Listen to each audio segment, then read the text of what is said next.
कल सिंपोजियम हुआ था मूलांकन रोड कॉन्स्टिट्यूशन क्लब में। आज धरना है। इस धरना के जरिए गवर्नमेंट ऑफ इंडिया को यही इंडिपेंडेंस बताना चाहता है कि बीजेपी का ये एक वादा था 2014 में और 2004 में बीजेपी ने एक डिक्लेरेशन दिए थे कि 17 राज्यों का जो इशू है वो लोग सोल्व करेंगे और ऑफिशियली ये लोग नया राज्य बनाने का 17 राज्य बनाने का जो मांग है इसको पूरा करने का उनके पास डिसीजन है। और 2014 में सरकार में आने से पहले मोदी जी का जो टीम था, टीम मोदी जो था, वो लोग वादा किया था कि विदर्भ को वो लोग बना देंगे, बोडोलैंड वो लोग बना देंगे, गोरखालैंड वो लोग बना देंगे और यहाँ जितना भी समस्या है समस्या सॉल्व कर देंगे। लेकिन अभी 5 साल होने जा रहा है, उसी महीने बसे है, लेकिन अभी तक कोई पॉलिसी हम लोग को दिखाई नहीं दे रहा है। तो अभी हम लोग यही पूछना चाहते हैं कि जो अभी वो लोग बोल रहे हैं कि इकोनॉमिक चेंज के बाद, इकोनॉमिक डेवलपमेंट के बाद, क्या इकोनॉमिक को छोड़ के और कोई मुद्दा नहीं है देश में?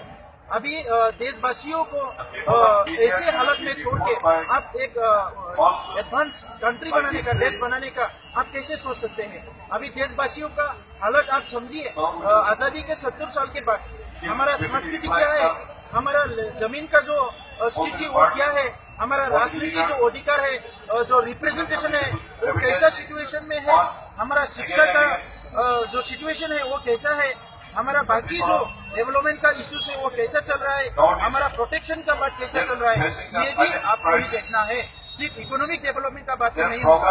आजादी की लड़ाई जब गांधी जी ने किए थे उस समय स्वराज का बात गांधी जी ने किए थे। तो हमारा जो आजादी है, ये जो पॉलिटिकल इंडिपेंडेंस है, ये जो अभी क्षेत्रों का जो टेरिटोरियल या जो ज्योग्राफिकल जो इंडिपेंडेंस है, भारत कंट्री तो हो गया है, लेकिन ये इंडिपेंडेंस, ये आजादी आधा आजादी है, आधी आजादी है, ये हाफ इंडिपेंडेंस है। जब तक लोगों को सांस्कृतिक का अधिकार नहीं मिलेगा, जब तक लोगों को सामाजिक अधिकार नहीं मिलेगा, जब तक लोगों को राइट टू इक्वलिटी नहीं मिलेगा, जब तक लोगों को सोचने का अधिकार नहीं मिलेगा, सोच के अपने लिए काम करने का अधिकार नहीं मिलेगा, जब तक लोगों को अपना एस्पिरेशन पूरा करने का मौका नहीं मिलेगा, हम कंप्लीट आजादी नहीं बोल सकते हैं। तो इसीलिए एनएफएनएस जो है एक अम्ब्रेला ऑर्गेनाइजेशन है। ये सारा भारत में जितने भी राज्य मांगने वाले हैं, त्रिपुरा से लेके विदर्भ से लेके बोडोलैंड से, गोरखालैंड से लेके कार्बी आंगलंग से लेके कुकीलैंड जितना भी है, ये इकट्ठा होके ये एनएफएनएस जो ऑर्गेनाइजेशन है इसको बनाया है। अभी हम लोग का मूवमेंट कंटिन्यू हो रहा है, आने वाले समय में भी ये आंदोलन कंटिन्यू होगा। 2019 के जो चुनाव है इसमें नेशनल फेडरेशन का रोल क्या होगा वो तैयार करेंगे। आने वाले दिसंबर के 6 और 7 में कोकराझार में एनएफएनएस का कॉन्फ्रेंस होगा। उस कॉन्फ्रेंस में हम लोग तैयार करेंगे कि 2019 में हम मोदी जी को सपोर्ट करेंगे, बीजेपी को सपोर्ट करेंगे, ये बीजेपी को गिराएंगे। क्योंकि अभी यही हमारा सोचने का समय आ गया है कि हमने गलत क्या किया। अभी तेलंगाना को राज्य मिल गया, हम लोग को नहीं मिला। उत्तराखंड, झारखंड, छत्तीसगढ़ राज्य बन गया, हम लोग को राज्य नहीं मिला। उत्तराखंड का तो हम लोग दिखा भी नहीं था। लेकिन बोडोलैंड में अभी 5,000 से ज्यादा लोगों का जान गंवाना पड़ा, 25,000 से ज्यादा लोगों को जेल जाना पड़ा। विदर्भ में इतना किसानों का अभी आत्महत्या हो रहा है, अभी दिखाई दे रहा है। त्रिपुरा में जो इंडिजिनस लोग है, भूमिपुत्र है, सोन ऑफ द सोइल है, उनका बहुत बुरा हाल है।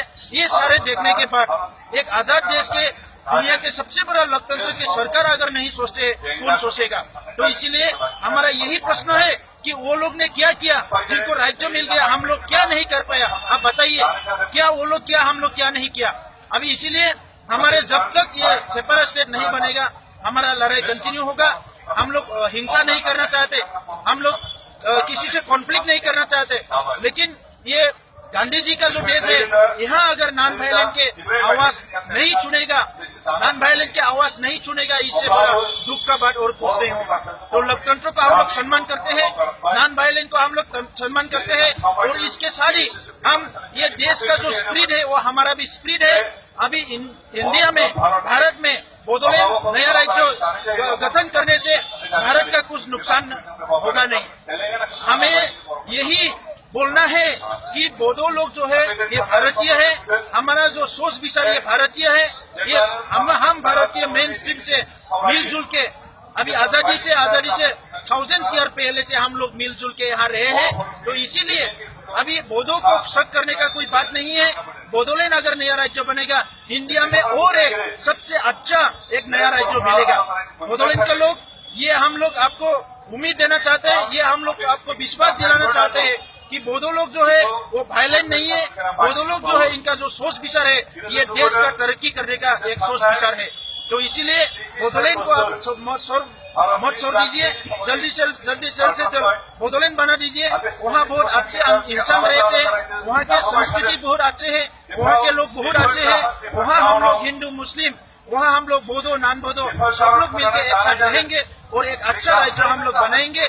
इसीलिए जल्द से जल्द जस्टिस न्याय वहाँ के लोगों को आप दीजिए, वहाँ के लोगों को इक्वलिटी दीजिए, वहाँ के लोगों को संविधान का जो अधिकार है जल्द से जल्द आप दे दीजिए।